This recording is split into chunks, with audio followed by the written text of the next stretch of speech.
Let's talk to Jamie Jenkins, who I'm pretty sure has got a proper camera, and we might be. Yeah, there we go. Well, we can see all of him now. Jamie, very good morning to you. Morning, Mike. Problem is, if he's advising the Labour government on what he should do, if he can't sort his camera out, how is he going to sort this country out? Well, I mean, you do have to wonder about a guy who wants to revamp the economy, who can't figure out which half of the camera he should be looking down.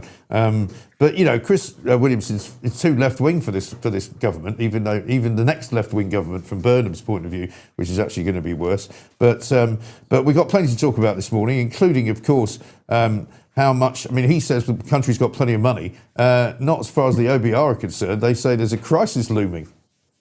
Yeah, I think when he said the country's got too much, we've got plenty of money, Mike. I think his camera was covering the OBR report. I think that's what's probably going on because. So yeah, we had this OBR report out this week. So they kind of look at the fiscal economy and what's going on, Mike, and it kind of lays bare the problem that we've got in this country because.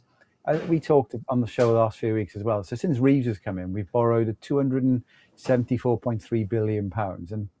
And the main issue with the OBR report is that if we look at this is pre-Labour now, this is going back to the Tories, last 2 decades, the UK's experienced now, Mike, one of the largest increases in debt as a share of GDP of any of the kind of the advanced economies. We've just been borrowing beyond our means. The Tories were doing.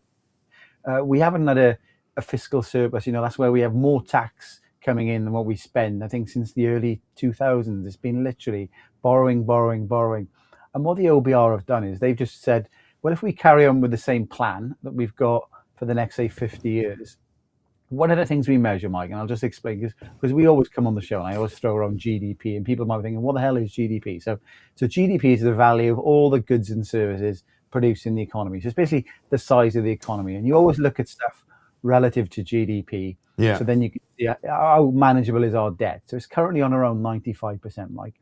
If we carry on the plans that we've got, it could get up to something like 300%. Even today, 95% is absolutely off the scale.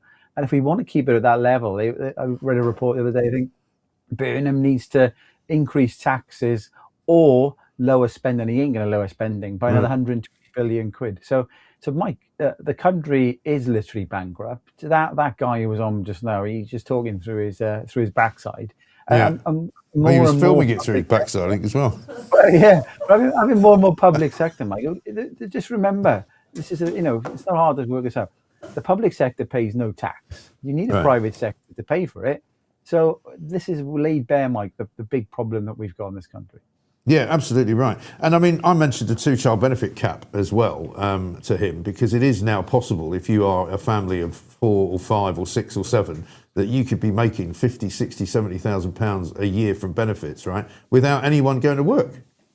Well, yeah, and we had data out from DWP yesterday talking about how many people are going to benefit from this. So I think there's around close to 450,000 households now who are going to get more money by lifting the cap.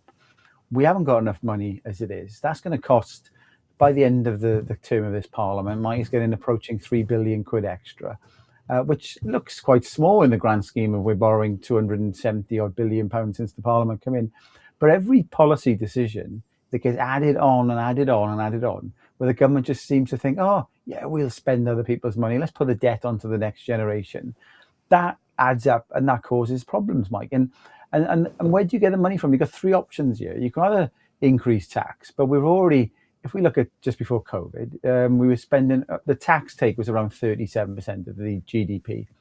By 2030, 31, it's going to go up to 43%. You can't continue taxing people, but the government's got no plan to cut spending. And I was reading this morning, Mike, I know you said earlier on, this is a slow news day, but I picked up a story in the Telegraph this morning that one of the senior advisors for Andy Burnham's talking about having a national food service. Literally a national food service where the government owns restaurants and gives free food to people. You must be joking. Literally. Yeah, no, you'll probably be talking about that one tomorrow and you catch up with that one, Mike. I think it's dropped this morning.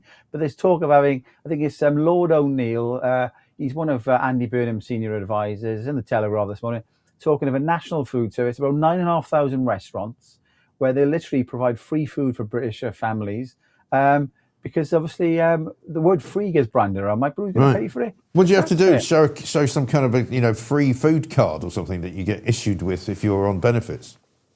Well, it's probably some, and it's one of those ill thought things coming through, Mike. But yeah, a Right. national food service, got a national health service, a national food service, and it's just bonkers, Mike. Yeah. And public spending has gone off the scale. So if we want to Well, keep because it's the only increasing, thing they know. It's the only thing they know how to do. I mean, there was a story yesterday which we didn't do that much with. Bridget Phillipson talking in the Telegraph about giving basically free childcare to people on benefits. And you're kind of going, well, hang on. If you're on benefits, you're probably not working. So therefore, why do you need childcare?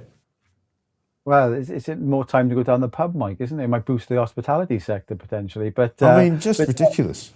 well, I think one of the things that was missing from Starmer's speech, wasn't he, when he resigned? That I'm just gutted he didn't throw in the free school meals that breakfast clubs and stuff that he Oh, keeps talking about. The government, the Labour government, are very good at saying free, Mike. It's free this, free that. yeah. Nothing's free in life. Somebody's paying for it somewhere, and what do they think's paying for it? Well, it's us lot, the muggins, the taxpayer, and ultimately, Mike, public spending is about 40% of GDP. It's Yeah. going to go up. The ticking time bomb we've got, Mike, right? You've got to lay the facts down bare. Is that so? The median age, that's basically the midpoint of all. If you ranked everybody in the country at the moment, and you Mm, looked at the age of the population, the median age, so that's kind of roughly in the middle. It's around 40 at the moment. yeah. That's going to grow towards 50. So we are going to have a lot more older people in the next 50 years as a proportion of the population. Pensions need to be paid for, social care needs to be paid for. But ultimately, Mike, we can't continue with an economy where we can tax, tax, tax. You've got to get the third thing, Mike. I said you can either increase tax. We're Mm, already at the top of that. You can cut spending, Burnham won't do it, or you can go for growth. And a remarkable stat that I saw this morning, Mike, is that if you look at since the financial crisis in 2008, and you look at the growth the UK economy has been having, it's the worst period of growth that we've had mm. since 1761 to the Wow. 1800s. Literally, that's how far back you've got to go. That how screwed up this country is under the That's mad. last 15, 20 years of government. Well, finally, there's a report out again today. Sir Stephen Timms, the Social Security Minister, has come out and said basically in a report that Britain's main sickness benefit, which is disability benefits, is not fit for purpose. And we found out, didn't we, that there's a 40% increase, I think, in the numbers of people now claiming PIP for anxiety and ADHD and all the rest of it since Labour got into power. So they've more than almost doubled the number of people claiming it. Yeah, and then remarkable the numbers of younger people claiming some anxiety and mental health related. He's right. It isn't fit for purpose because the benefit system, like when it was set up many, many years ago, it was set up as a safety net for Mm, people. Now it seems to be a lifestyle, and I'm sure a lot of parents are going out getting, especially when children are younger. We talked on the show last week about kind of mental health crises in schools and getting labels.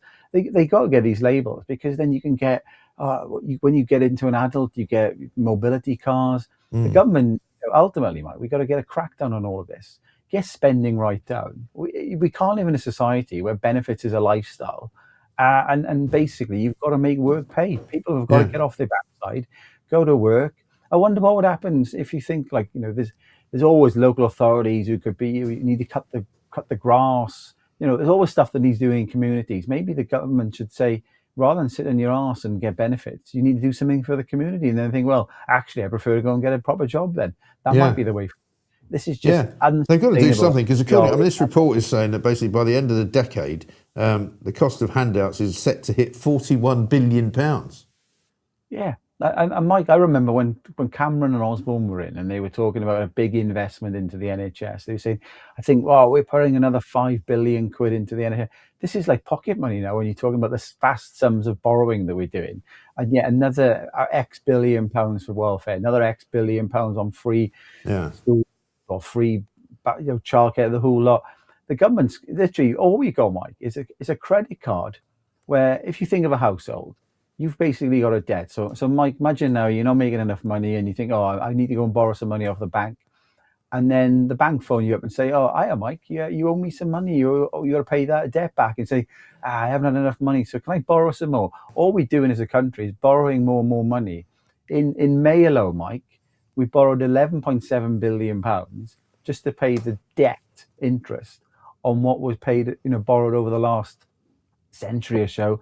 and that's going up to about 110 billion pounds annually. It's just unsustainable, and that's where the OBR kind of highlighted you, Mike, that we'll be long gone, Mike, by 2075, I'm sure. But unless they come up with some kind of elixir of life that we can all take, and but that's the other problem, isn't it? Because people are living longer, and the pension is running. I mean, I used to say this to my mother, and it was sort of slightly tongue in cheek, but she had been a teacher all her life, and so she was entitled to quite a decent pension as a teacher. But she took about £1 million over the course, because she lived till she was 99, right? And I used to say to her, I said, "You've taken £1 million out of the exchequer." I said, there's no way they'll ever get that back, because she ended up actually retired for longer than she worked, because I think she retired at 60, so she's 39 years, right? If you think about it, and I know not everybody lives that long, and obviously you can't deny it to people, but the point is the whole system doesn't work, does it?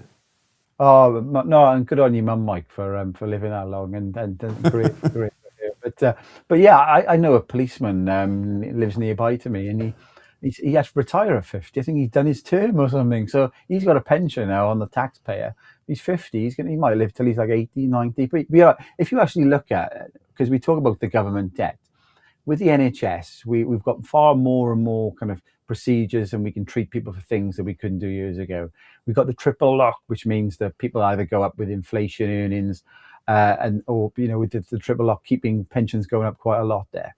When you actually worked on an average basis and you take all the people in the country, there's a lot of people, Mike, in this country who aren't paying in enough to what they take out the system, which is why we've got to keep borrowing money. And the government, I did read another story this morning, Mike, about Burnham might try and attract some of these wealthy people who've left with some, those billionaires and stuff, try and get them back into the country, because they left under Starmer. But any Burnham economics, the only thing I could see, Mike, is more and more people leaving, because he'll make the next tier down leave, because he'll make people leave who maybe are making a decent salary, maybe six figures or something like that, and those people will start going, hang on a minute, because we're going to be looking at paying probably upwards of 55% in tax, maybe more, under Burnham. Once you've got a new mansion tax coming in, once you've got new capital gains tax coming in, forget about the VAT and all the other income taxes that you pay and the council tax that you pay. But anyone who's making a decent salary in this country now under Andy Burnham is losing at least half of it, if not more, to the bleeding government. Yeah, and we got fiscal drag, Mike, which is where basically your earnings keeps going up and they're not moving the tax band, so more and more people get trapped in it. This story he was talking, I think, this week with Dan Wootton on as well, Mike, with his YouTube and trying to make more prominence, and they'll probably try and crack down. I think the only solution for this one, Mike, is I think I've said to you before, where you need to take your show and bugger off down to the Canary Islands, off of the British mainland.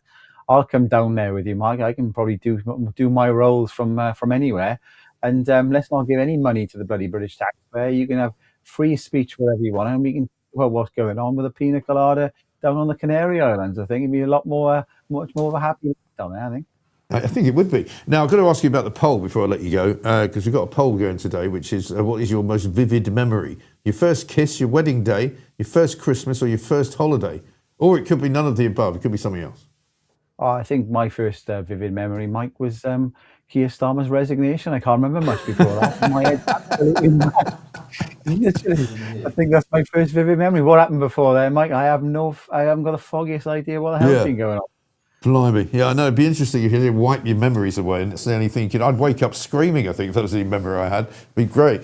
Jamie, good to see you. Thank you very much indeed. Jamie Jenkins there.